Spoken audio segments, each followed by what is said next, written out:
I'd like to welcome you to today's webinar on managing remote and virtual teams. It is my pleasure to introduce our featured presenter today. She is Executive Leadership Coach and Professional Development Consultant, Ms. Erin Cambier. Erin, you now have the floor. Thanks, Kelly. I am really excited to be here with you guys today, talking about managing remote and virtual teams. Leadership is something I'm extremely passionate about, and as you all likely know, with our global workforce, we're moving more and more towards virtual and remote teams. So it's understanding how can we lead, grow, and develop high-performing teams on a remote and virtual level really can empower your organization and you as a leader to continue to take your team and your organization to the next level. We're going to spend the first half talking about, well, more than the first half of our webinar today, talking about this topic, and we definitely will have time for questions at the end. So I encourage you to jot down your questions or throw them in the chat box, and Kelly will share them with us. So if you have any questions along the way, don't hesitate to ask. So our topic today, by the end of this webinar, you'll be able to identify some of the areas that are critical to successfully managing your remote and virtual team, as well as start to build a roadmap to address some of those key areas of concern that are really holding you back from extreme success as a remote and virtual team manager. So let's first talk about what we are defining as a remote and virtual team. And before we do that, I would love to get a brief idea of who we have participating today. So Kelly has a poll put together. If you can weigh in and let us know if you currently work on a virtual or remote team. Maybe you have worked on a virtual team in the past, or if you're just new to this and ready to learn and have never been a part of a virtual poll, then weigh in on that last one. So Kelly opened the poll, so go ahead and weigh in, and then we will share our results.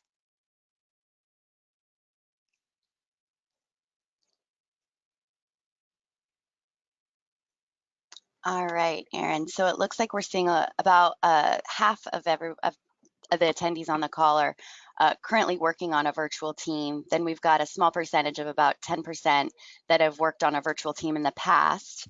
Same percentage, about 10% that have never worked on a virtual or remote team. About 4% will be working on a remote team, and about 35% will be managing a remote team. Okay, perfect. Good, good. A good diversity in terms of backgrounds on our webinar today, and I'm very confident this content will help you whether you are currently on a team or you're just new to that circumstance, or working virtually or remotely. So let's talk about what our definition of a virtual or remote team is. So as you likely know, a team is a group of people with a high degree of interdependence working together. So a virtual remote team is a team whose members are separated geographically.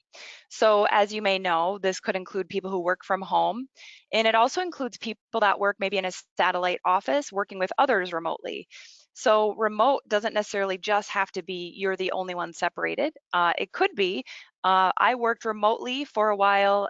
I worked in an office, but the rest of my team was actually located in the corporate office. So I was reporting to someone there, my entire team was there. I was working away from them, so that would be a remote working situation.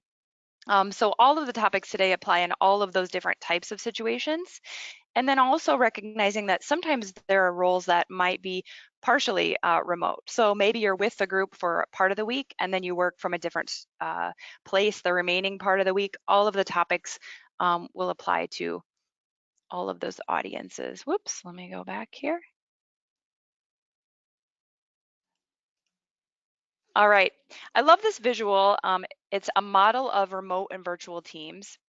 And I want you to think about how, as we go through the topic today, how this compares to our in-person teams. And a lot of the leadership areas that we focus on in terms of how to lead a successful team remotely are also very relevant in our in-person teams. There's just sometimes more challenges and more dynamics at play when we are working and leading remotely or virtually. So this is a good visual that applies to both remote as well as in-person teams. And it's broken down into the functions of what we do are our tasks. The way that we support our team members through our communication is listed there. That might be email, phone, instant message, meetings, the ways that we communicate. And then the foundation is our relationship management. So if you're a leader, if you're a manager, I want you to think about where we typically spend a majority of our time right now. So as a leader and you go throughout your week, it's so easy to get caught up in the tasks, right? That immediate, that help me resolve this problem or the fire that's going and we're working on putting that out. And we can very easily get sucked into that task management, which means all the other areas can sometimes go by the wayside. But support or communication is just as critical, as well as the foundation, it says in there, is that relationship management. It's important to get an understanding that having that foundation of relationship management is going to allow you to better communicate with your teams and ultimately to better execute on those tasks.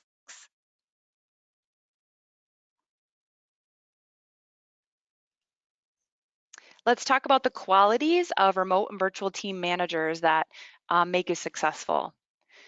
So again, as we're looking through this list, these are very similar to what makes a manager successful when you are in the office working with someone every day. So managers ensuring that responsibilities are clear. In terms of that, what that means is just clarity about who's expected to do what I'm responsible for and what you're responsible for. Successful managers have authorities that are well defined, and they have clear criteria to determine if team members are doing a good job. In other words, how do I know when I'm successful? And how is that measured? How does my manager know that? And how do I, as a team member, know that? So that is what makes a manager successful. Now throw in the challenge of working remotely.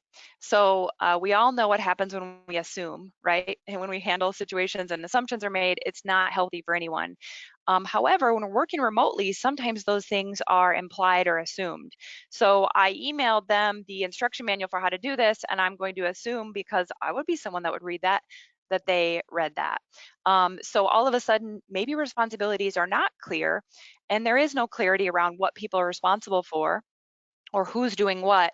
And as a manager, you're frustrated because you think, why are they not doing what they're supposed to do? I communicated that with them. And obviously, then the team member would also be potentially frustrated in that situation too. So it's not that anyone's doing anything wrong. It's that as in that remote or virtual circumstance, we have to go to extra effort to make sure, have I clearly communicated responsibilities? Do people clearly know what they're responsible for, and if they're successful, if they're doing a good job? Another criteria is ensuring as a manager that team members' interests are being met. So their physical work environment, just overall health. As we know, a healthy team member, a healthy employee is not just exceptional at work, they're balancing all of those things well. And the last thing is, great managers build and maintain a sense of team identity. So they're creating a sense of belonging and shared identity. And this last one is probably the most challenging for remote and virtual teams. If you, for those of you who marks that you have worked remotely or you are working remotely, I'm sure you've experienced this firsthand as a part of the team that you're on, that it's very easy to feel potentially alone in situations, or, oh, I don't want to bother anyone, because it's more work to pick up the phone and call someone than it would be maybe just to walk around the corner to their office and say, hey, do you have a minute? So we can tend to isolate ourselves as team members. So as a manager, it's really important to be aware of that and be creating that culture up front that you want people to reach out, and creating that collaborative environment, and really thinking about, how can I help my team build and maintain a sense of team identity in a way that they're working from home but still feel a part of our team's mission, vision, purpose, and that they understand their role and how it's contributing to the success of our team.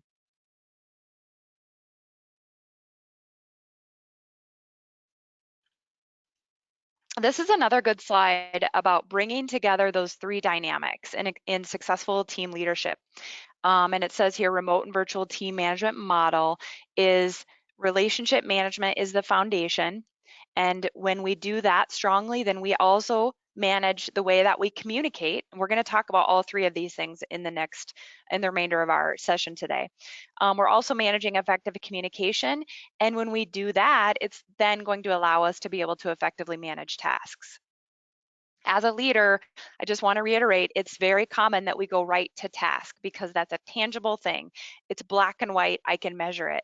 But when we only focus on task and not in the rest of the areas, typically we're going to get frustrated because it's very often um, that those tasks either are not being executed or not managed in a long-term vision, because that relationship foundation isn't there, or because maybe that communication foundation isn't there.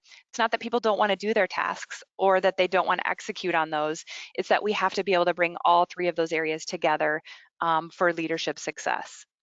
So think about how that applies to your team today, and think about how you're spending your week. Are you spending a majority of your time managing tasks? Are you balancing how to set up effective communication with your teams?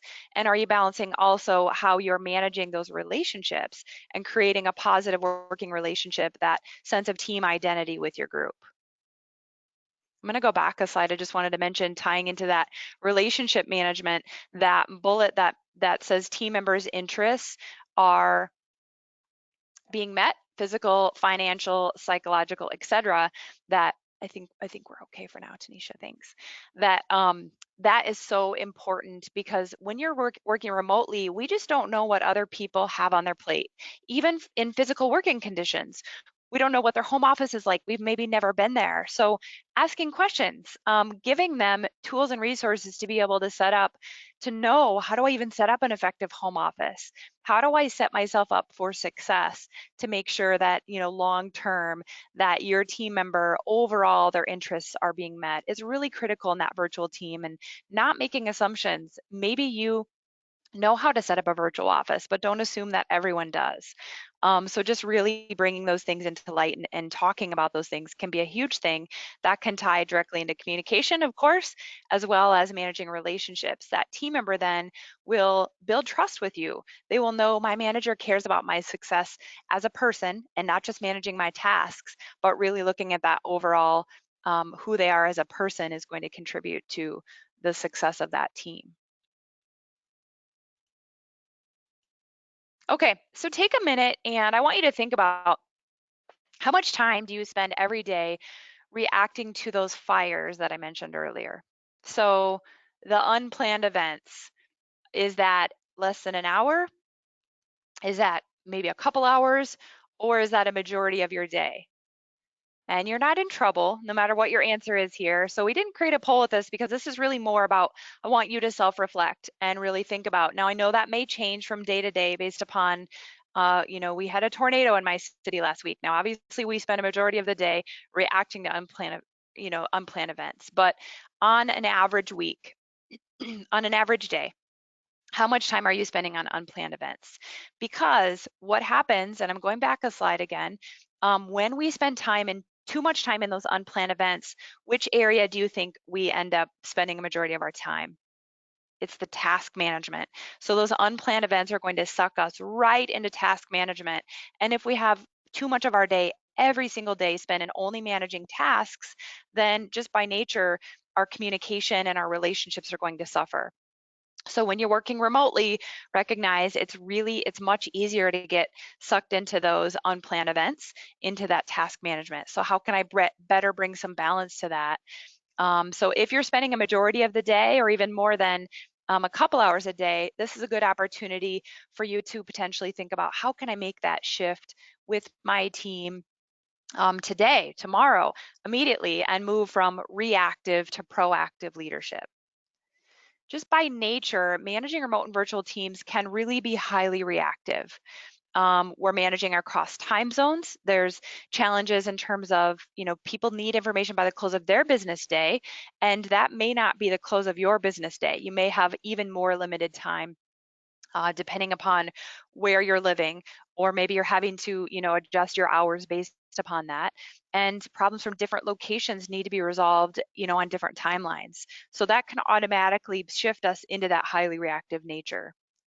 So it's important to recognize that effective management in a remote and virtual environment really requires us to shift to becoming more proactive.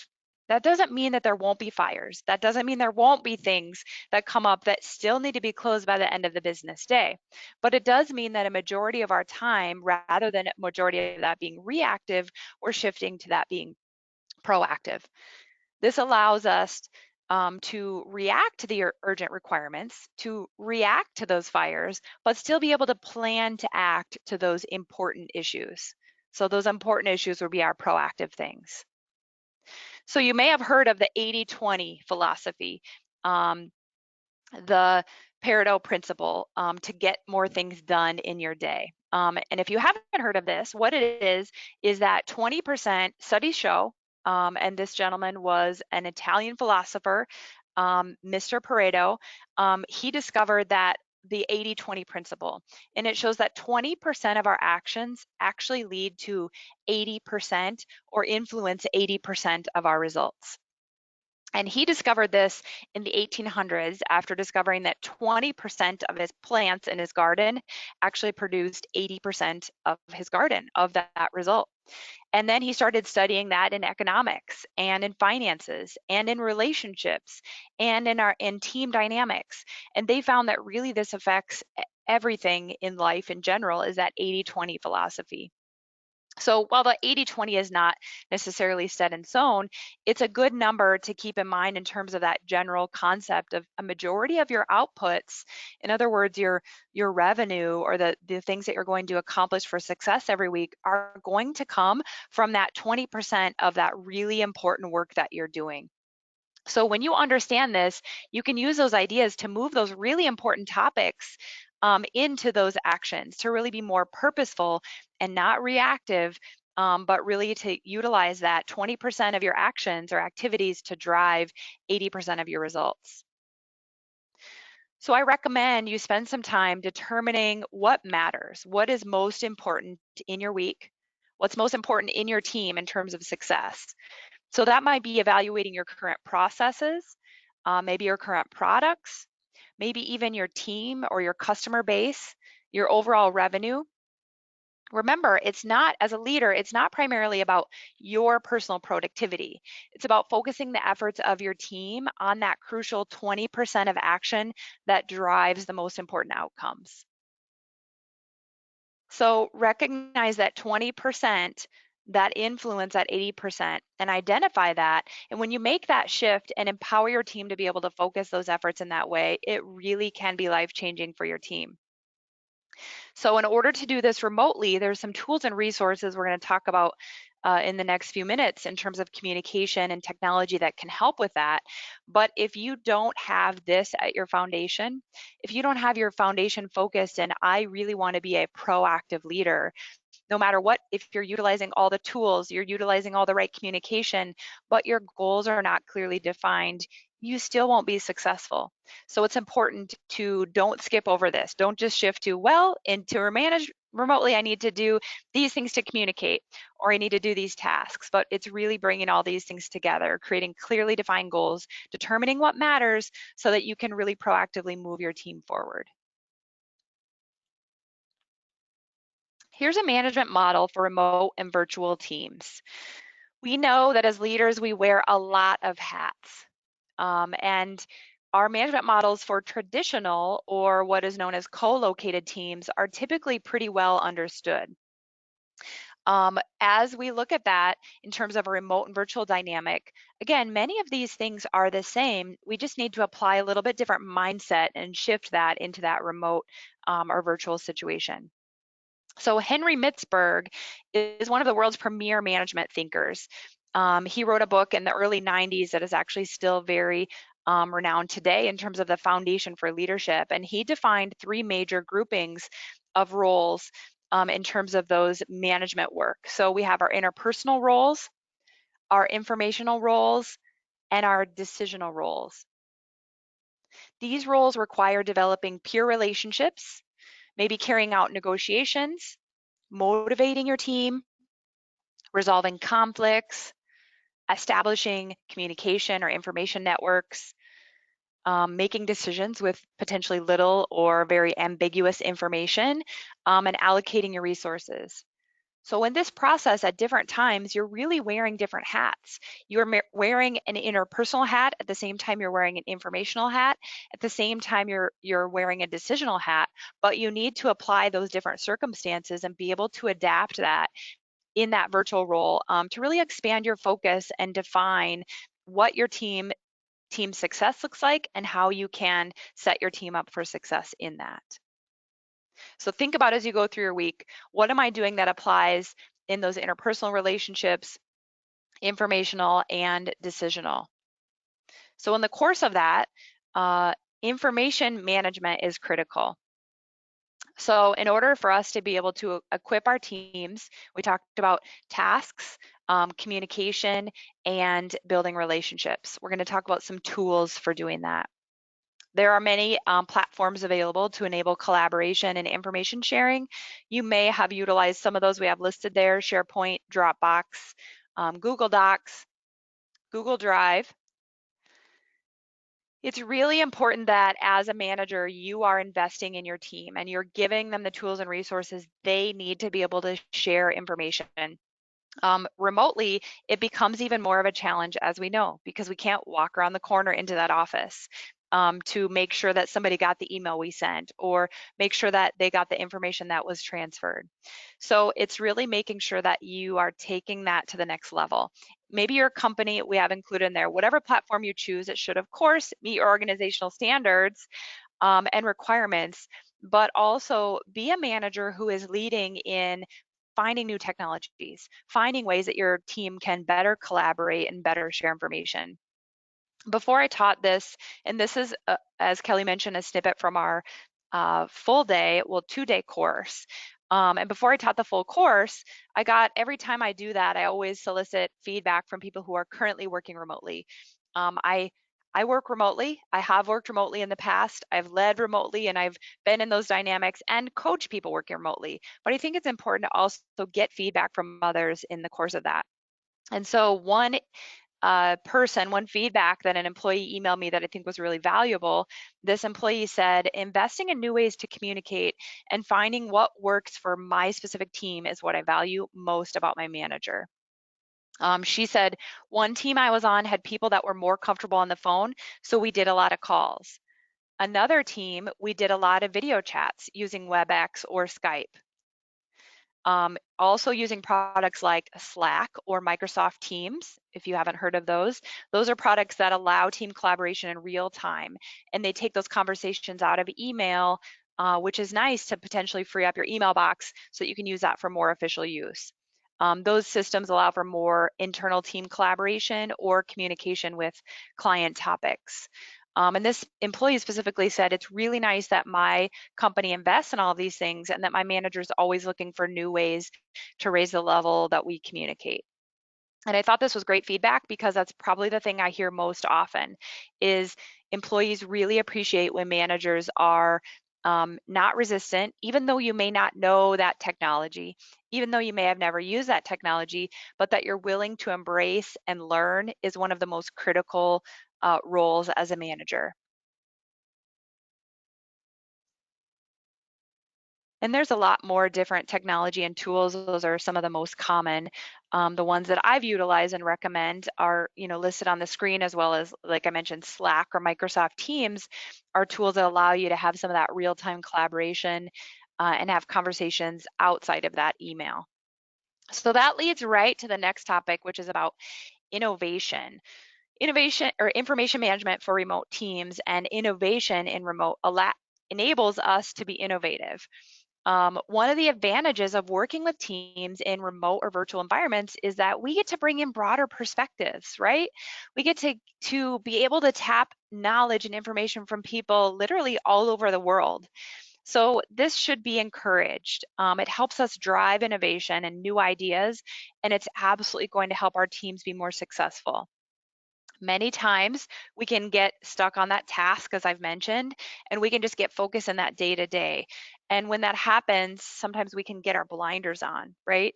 And with those blinders doesn't allow those new and innovative ideas to come in. So I want to encourage you that continue to think outside of that box, continue to leave those hopefully the blinders nice and wide or remove them altogether, because it's going to allow you to achieve excellence as a leader. It's going to help you create innovative and self-driven teams. And I wanted to remind you that as a leader, it's up to you to create that culture of innovation. An innovative culture really raises the bar of performance.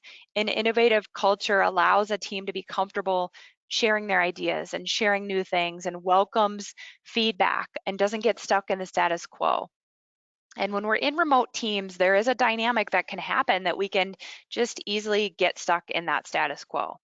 So encourage people to step outside of their box.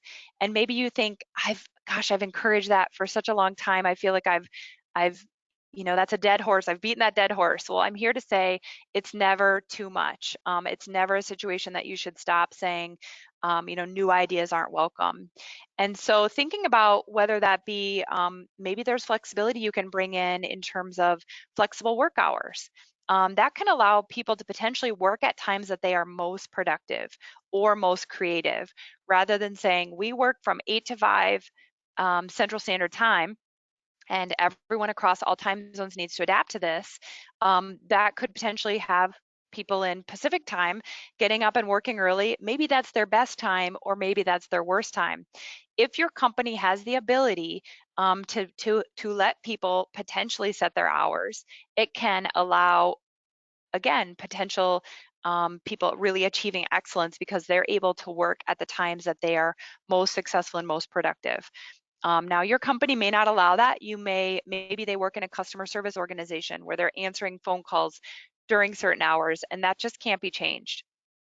So that's totally okay. But think about, how can I continue to be innovative as their leader to better communicate with them, better motivate them, better drive them, better help them feel included, or that sense of team identity. How can I continue to raise the bar of excellence with that? One thing I wanted to mention also with that is even just something as small as breaks. In an office environment, maybe it's an environment where we take an hour lunch and we take two 15-minute breaks during an 8-hour shift typically. Well, in a remote environment, breaks might need to look a little bit different. Maybe they're taking more 5-minute breaks, because if you've worked remotely, you know that sitting down all day or even for several hours straight can, not be healthy for us. So maybe that involves more breaks throughout the day, or two shorter, lunch time periods. Talking with your teams about that and helping them think outside the box can really help set them up for success as well. And encourage those employees to do that. If they work from home, encourage them to make sure that they are getting out of their home office once in a while, because it's going to contribute to that healthy environment overall, and that healthy mindset that will allow them to be most successful, when they do re-enter that home office. Something that's helpful in terms of looking at, okay, what do I need to do as a leader to set my team and myself up for success, is, so you've taken a step back and you've created clarity in roles and in relationships, and really in, where is my team going? What's most important? Sorry, Kelly, is the webcam still good? I see it jumping around a little bit there. Yes, it looks Okay, great. thanks. Um, Technology at its finest, right, guys? In the course of, as we're creating clarity, we really want to define who are our stakeholders in our remote and virtual team. And this is typically something that comes easier in a in-person work environment. So taking some time to do this remote and virtually is really critical. So start by listing all the areas where your team works. So this might be different countries or states, different divisions or departments. Just thinking about, where is my team at, and who is involved in those relationships. People who are involved in your work or who stand to gain or lose as a result of your work are considered a stakeholder. And then include, as you're making your list of stakeholders, those teams who may have a shared interest in what your team is doing. So as it said there, people who stand to gain or lose as a result of your work, they are still potentially gain or losing. They may not be necessarily a part of your team, but that's that shared interest in those results also. Those are our stakeholders. oftentimes one of the challenges in terms of stakeholders is, especially if you work in a situation where part of your team is in one office and one is in another office. Um, I'll give the example of when I worked remotely for a while and my entire team was 4 hours away. I could have people coming into my office who had a shared interest in what I was doing, but ultimately I was not responsible for their results. What I was responsible for was the team that was in that office 4 hours away.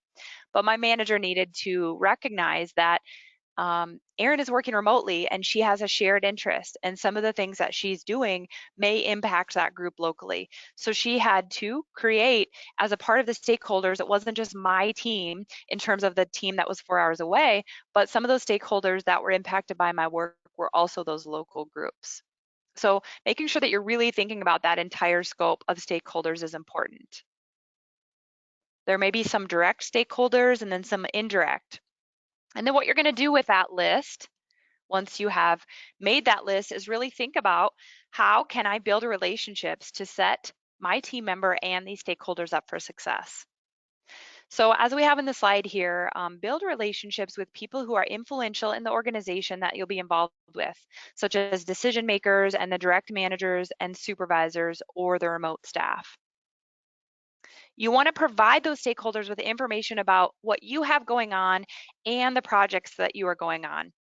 And this is where that communication, so we're talking about building relationships as a foundation, communicating, so that's providing information, and then it allows us the ability to execute on those tasks. So you want to keep everyone in the loop in terms of, what's most important to you and your staff, what you're working on, what projects are going on, and then how your responsibility will impact them. So for example, I was working on a project. When I was working remotely, I was working on a project to build a new corporate training department, or overall, leadership development program for the company. Again, I was reporting to a team that was 4 hours away, a human resources and executive division, but I was working locally with a customer service division, and there were some sales teams there. So it was important that relationships were built with those key stakeholders who were ultimately going to be going through that corporate learning environment situation.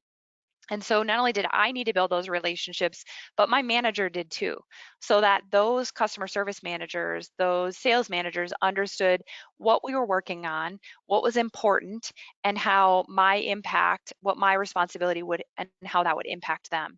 And then once that project was launched, we could all come together on that rather than it feeling like a surprise, or rather than me being taken away by an immediate thing that's going on locally where they may have needed, maybe they had an immediate training need, or they had someone that needed to be hired, or something that happened immediately, which again, sometimes we have to deal with those urgent issues, but we can still remain focus on that big picture goal. Just want to reiterate, those strong relationships absolutely pay dividends when issues arise. So let's say I'm working on building that corporate university, and the sales manager comes in and says, oh my gosh, all my sales team, they're really struggling. Can you come in and build a training, because we really need to make revenue this month and I need you to help us get there. So having solid relationships with my boss and with those areas allowed us to be able to address the immediate and urgent, while still remaining on that big picture goal and continuing to move forward in that building that learning and corporate university, which ultimately is going to allow those sales teams truly to be able to get those short-term and long-term goals. Okay, let's talk about success criteria for your remote and virtual team. And this was mentioned earlier in one of those slides, just a little snippet. So we wanted to expand on this further, that it's important to define what makes someone successful. You don't want to send them out with just a bunch of tasks and expect them to be micromanaged or even to want to be micromanaged. And it's important that they can self-regulate and know when they have achieved success as well. So an effective way to define success criteria is to take a step back and determine what is the ideal future and what's that going to look like. So in other words, begin with the end in mind. Just like with anything else, if you don't have a goal, you'll achieve it every time. In other words, if we're all just kind of floundering around, we're not going to get where we want to get. So don't get caught up in tasks. What is that ideal future? Create that, define that, and then work backwards. And when you do that, you'll then be able to identify areas where there's room for improvement. You'll be able to determine appropriate measures to get to those areas of improvement. And then remembering to include, because you've defined who your key stakeholders are, um, include those interests of those key stakeholders when developing those success criteria. So for example, I'm using my situation, for example, from earlier, that my executive who was 4 hours away had to keep in mind the interests of those key stakeholders when determining what was important for our division and our team. Because if we operate with blinders, we might be successful short term, but we won't be successful long term. So knowing who are those key stakeholders, defining that, is really critical to then be able to identify their interests and build that together when you're determining how is my team and when is my team successful. So let's talk about the impact of separation. If you've worked remotely, you probably have experienced this already, but when people work co-located or in the same office, relationships are just naturally built quickly, and they're based on that common context in the workplace. This is that water cooler conversation type of thing where you're going to run into somebody in the break room or even in the hallway. Maybe you've never spoken to a person before, but every time you see them in the hallway, they smile at you. You have a positive impact, a positive impression of them already. When we're working remotely, we may not interact. And if we only interact in phone calls, we don't know if someone is smiling at us when they talk to us or not. And so it's recognizing that there are sometimes assumptions made. If I don't hear from someone, there are people that may assume if I don't hear from them, they must not like me. And there are other people who assume if I don't hear from them, no big deal, they must like me. So I want you to think about, first of all, where you are in that spectrum. And I want to encourage you to always assume that positive intent on behalf of your team or the people that you interact with. And then I want to encourage you also to be extremely deliberate in staying connected with your team. And knowing that some people are just wired to automatically assume positive or assume negative. So we have to go above and beyond to make sure that team members know that they are to feel connected, and that they are a part of a bigger picture and a part of that team. So with remote, as we have in the slide, with remote and virtual teams, the context breaks down because if they have not worked together before, they likely have never met face to face. It may include some new team members or some people that they're not familiar with. And in every situation and every dynamic, including working remotely, guys, both logic and feelings are involved. Our emotions drive our decisions throughout our day, and many of these things are subconscious. And we have a great training about that. Emotional intelligence is an exceptional class for understanding that, how to utilize your feelings to drive positive behavior. But as a remote manager, it's important to recognize that your employees are always making an impression. There is no such thing as neutral, really, in leadership. You have to be actively engaged in moving forward in positive relationships, or many times you're actually moving back and you don't know it. So, feelings and opinions, as you likely know, can cause relationship problems. Remote teams only get to communicate virtually. So we have to keep in touch. We have to utilize our communication to its fullest extent, so that our teams have unlimited freedom to build those relationships, and hopefully avoid those relationship problems. It's important that they're allowed to talk, to chat, to collaborate throughout the day on their own circumstances. It's going to make your job easier as a boss. You don't want them to come to you for everything, and it's going to make their job easier because what employee wants to have to go to their boss about everything? So giving them tools and resources and ways to interact and chat throughout the day isn't going to just allow them to get their tasks done, but it's going to allow them to actually be better connected, to feel more synergy, and to be able to build more positive relationships. So let's talk about remote and virtual team perceptions. When working remotely with people we've never met, other than virtually, it's really easy to define our perception of the person based upon stereotypes or opinions or even interpretations of what they're communicating. And I'm sure you're thinking, Oh, yep, everybody does that except me, right? Because it's so easy to see when other people do it. But I want to encourage you that honestly, we all do it. Again, whether we consciously or subconsciously have that, we have to recognize this happens, and we have to then consciously work to override that. We have to be aware of these biases and make every effort to get to know people that we're working with, or customers, or those different dynamics. We have to make efforts to build relationships. Studies show that we just naturally congregate to people that are like us. In hiring, studies show that as managers, we tend to hire mini-me's. Much of this is driven subconsciously, but we tend to hire people that are like us, that have similar interests, similar opinions, maybe even similar communication styles. We naturally have that gut instinct of, oh, I really like them, I need to hire them. And so we have to work against that gut instinct a little bit when it comes to hiring, number one, because diversity and having someone who is different than us is so valuable to the team. But what that can bring in, that diversity can also bring in potential disconnect, because when people are different than us, it's easier for us to feel disconnected. It's easier for us to interpret that difference as wrong versus just being different. So I want to encourage you, next time you think that person doesn't like me, or I don't like that person, to use that as an indication of, I need to get to know that person better. There's a quote from Abraham Lincoln that I love to share, and it's, I don't like that person, I must get to know him better. And I often think of that when I have that gut instinct of, I'm not sure if that person likes me. It just means lean into that professionally and make sure that you're over communicating with them. Make sure that you're really working purposely to build a relationship. It doesn't mean you shouldn't have healthy boundaries. That's a whole separate topic. But it does mean that remotely and virtually, just recognizing that some of those stereotypes and those perceptions, our gut instinct cannot sometimes lead us in a different direction just because of our previous opinions or previous just differences. Differences are not always a bad thing. Differences can actually make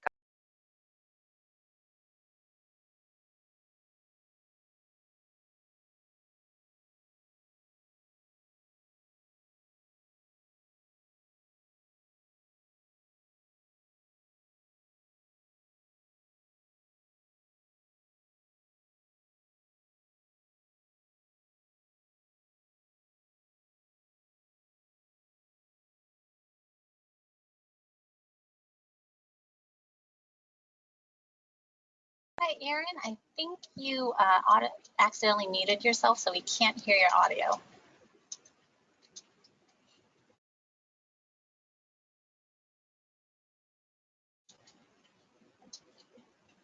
Erin, can you hear us?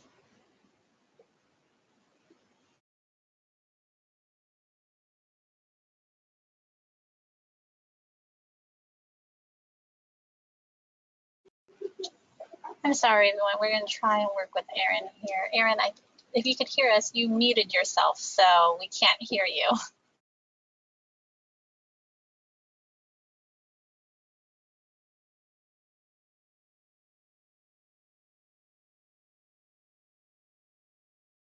There you go. Oh, hey, Hi. luckily somebody who's on the webinar came in the office. Thankfully, I'm remote, but not remote. So when did I lose you? I know you've been seeing my head pop around a right little when bit. right when you started talking about creating the remote and virtual team ground rules. Okay, perfect. Just the slide. I was thinking, oh, did I lose you 5 slides ago? That's not very effective.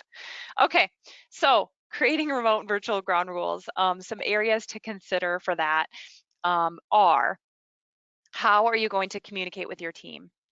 What are the preferred methods? Some companies prefer email, some prefer instant message, some prefer video, and I'm going to talk about the different technology and our suggestions in that for best effectiveness in just a moment. But thinking about that and communicating that with your team up front is really a powerful way to go about that. And how are you going to manage your meetings?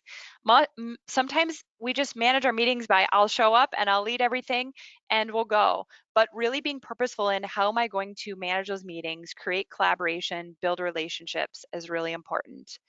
And then what kind of behavior are you going to expect within your teams?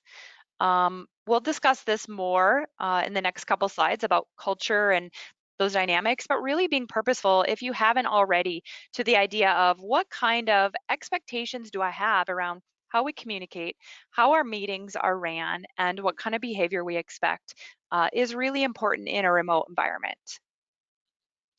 And as we have on the slide there, test those rules by asking yourself, what would the impact be if that ground rule is not followed? So this doesn't mean you have to rule with a heavy fist, but it means setting clear expectations, communicating those expectations, and holding the team accountable to them will truly set you up for success in all leadership roles, but especially critical in that remote and virtual environment.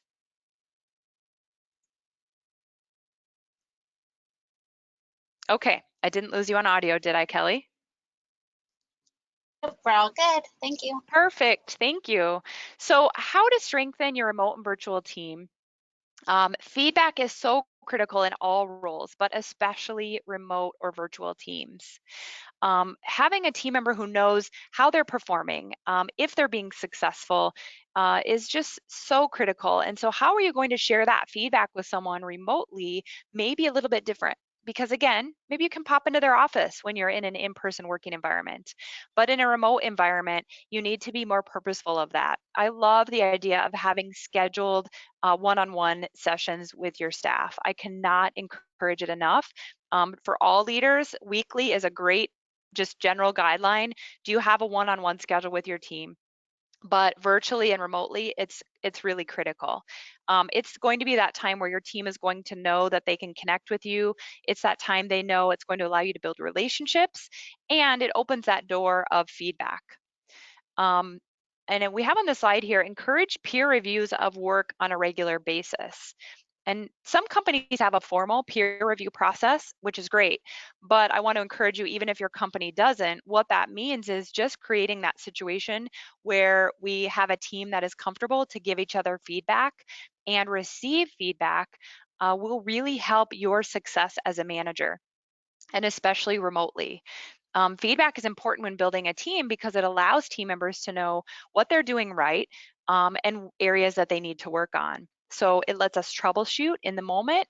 And if team members are allowed to give feedback to each other, it's going to create a collaborative environment that's going to set that team up for success. So this can come from you as a manager where you are driving that. It provides more interaction where you're maybe in a team meeting, you're able to create a situation where we're giving and receiving feedback.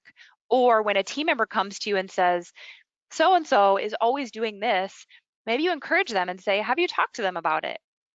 Rather than saying, I'll take care of it, you're empowering that team member and maybe you're coaching them through ways that they can effectively, not in an attacking way, give that feedback, which is going to strengthen their relationship and it's going to strengthen your relationship as a supervisor with them.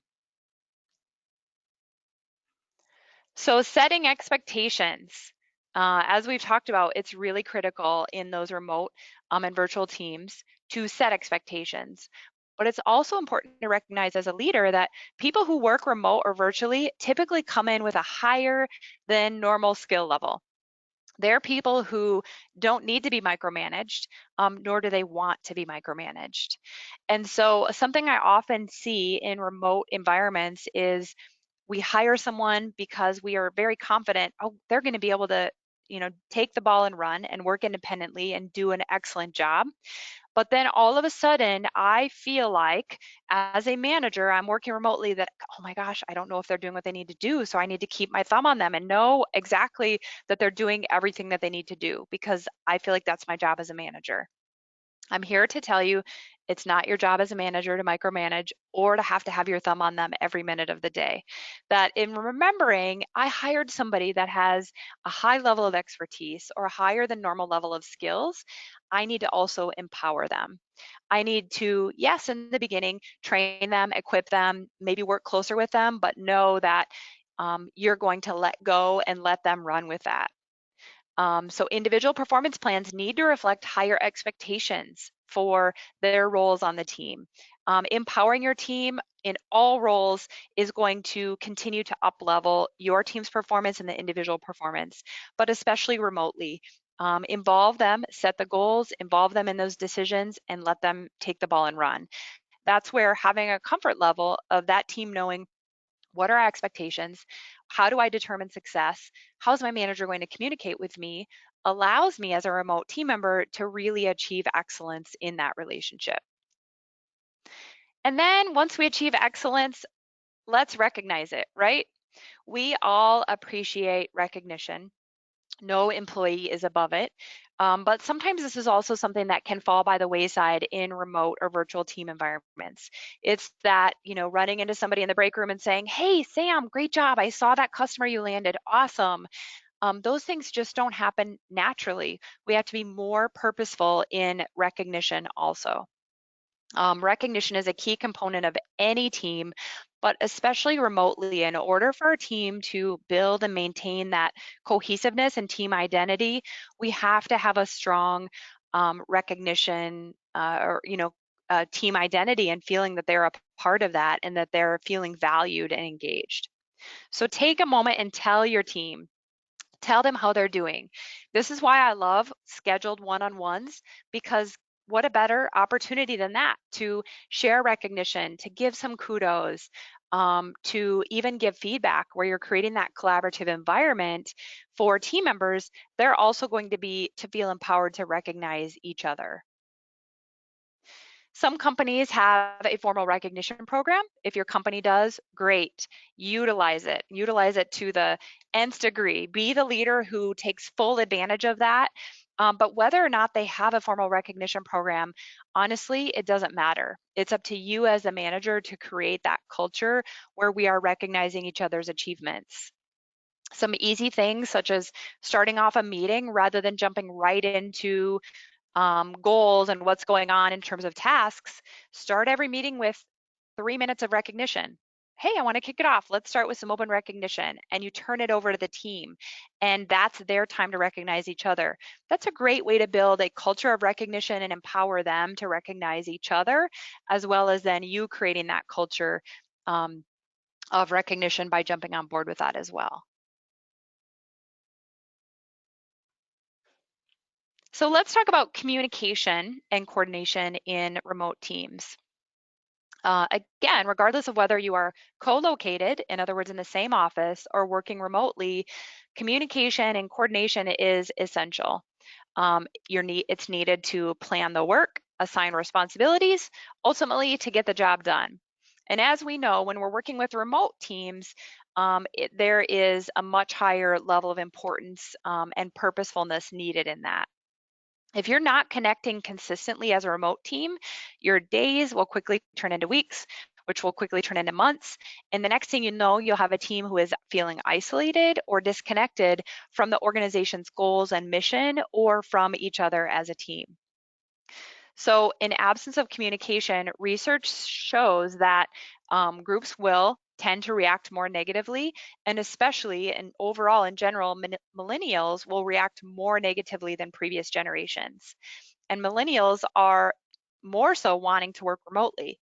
So it's really important that we are focusing on how can I communicate with this team? Scheduling predictable, reoccurring, and agreed upon meetings is critical, and that's really going to allow all of these things to come together. As a remote manager, communication will be the major focus of your work. Do not get caught up in the task of communication management, though. Make sure that you're being purposeful in building the relationships and recognizing that as a part of communication. So technology is what allows us to work remotely, right? It is the best gift that it has allowed our organizations to go to the next level in terms of being able to hire people all over the world. But as we know, it also is a potential trap for us in terms of holding us back from building high-performing teams. It's important to remember technology is at best an enabler of communication. We have listed there different types of communication that can happen. But it is not a substitute for communication. It's so easy to get caught up in this, but recognize that even the best technology results on some filtering of communication. You can see me on video and you can hear my voice, but it is a little bit different than being in the same room. It is not fully there. It's probably as close as you can get, but it is two-dimensional and not three-dimensional. So it's important to think about, how am I utilizing technology to set me up for success and not necessarily to hinder our relationships. Okay, so our next slide has effectiveness of communication channels. And I love this visual because it shows us exactly that pyramid. And on the left-hand side, you'll see effectiveness of communication, the type of effectiveness of it, and then that bandwidth of whether it's narrow to broad. So face-to-face is the most effective form of communication. So having a meeting with someone face-to-face is most effective. And then when we're working remotely, we know that's not an option. So the highest, most effective form of communication that we can have remotely is video conference. The second most effective is phone, followed by email. And we don't even have it on here, instant messages below that. Now, I'm not saying there's not a purpose of instant message, but I am saying think about the purpose. What kind of effectiveness do I need in this communication? And utilize the right communication tool when you're going about things is so critical. Most of us do not love video. I could say it's probably safe to say 99% of people are going to say, I don't love seeing myself on video. And I will join that. I don't love being on video, but I recognize that it's a really effective form of communication. And if you just listen to a voice on this video today, it would be less effective because you wouldn't see the expression going in to our communication. You wouldn't see my facial expressions. So I want to encourage you, and when you're working remotely, video conferencing with your staff is so, so critical. Creating a culture of that. Are your meetings held via video? Maybe your one-on-ones weekly, but you're able to build better relationships when you start that off with that video conference, and then maybe that's fostered by phone and email in that communication.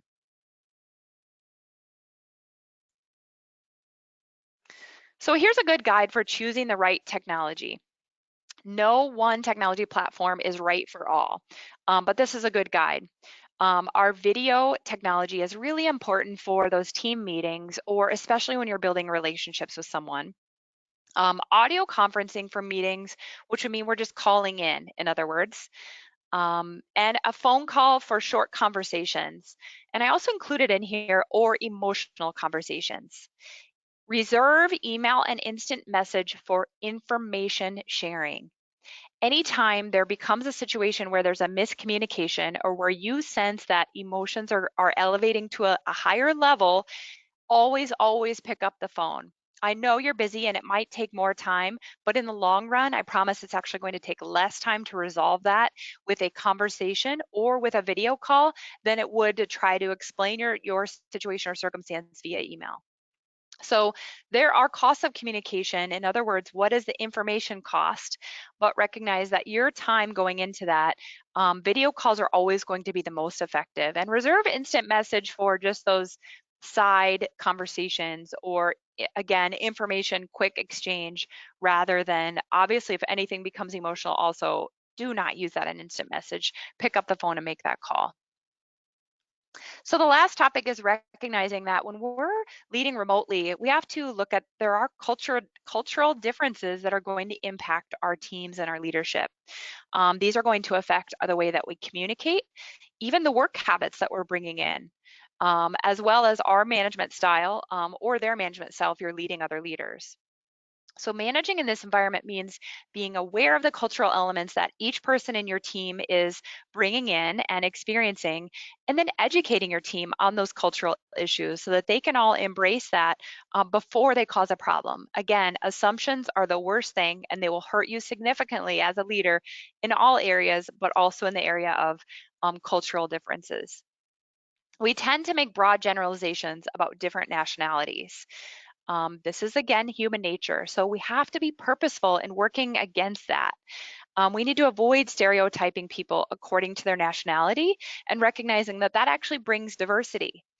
And that sometimes language can be a barrier also, that maybe English is not someone's first language, it's their second language. So if you have someone on your team that has that, maybe a video call will be more effective, because you'll be able to tell, they'll also be able to tell if you're not understanding.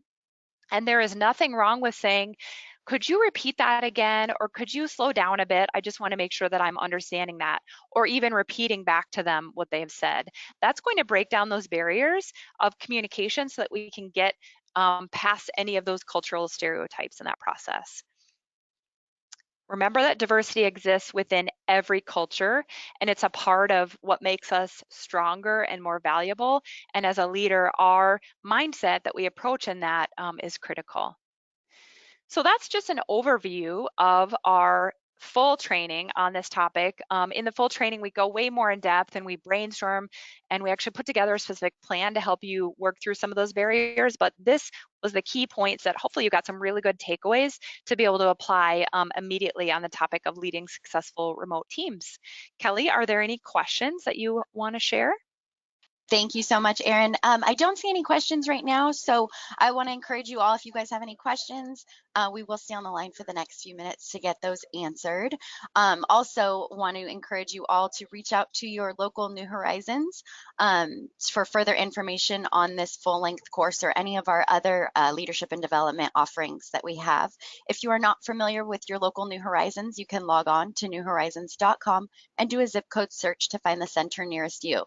On newhorizons.com, you will also find a full schedule of upcoming classes and more detailed information on the various classes that we offer, and this specific one being under our Center for Leadership and Development. Also not sure if anyone had any questions on this, but you will receive today's recorded presentation. You will receive it tomorrow morning. So you can follow up with anyone who may have missed the session, or you can review it at any time that you would like. And it looks like we don't have any questions, Erin, so I think we can go ahead and wrap up today's session. Thank you so much for joining us. We always love when you come present on behalf of New Horizons. Thanks, Kelly. It's my pleasure. All right, and thank you everyone else for joining us today. We hope you'll join us for future webinars. Have a great day.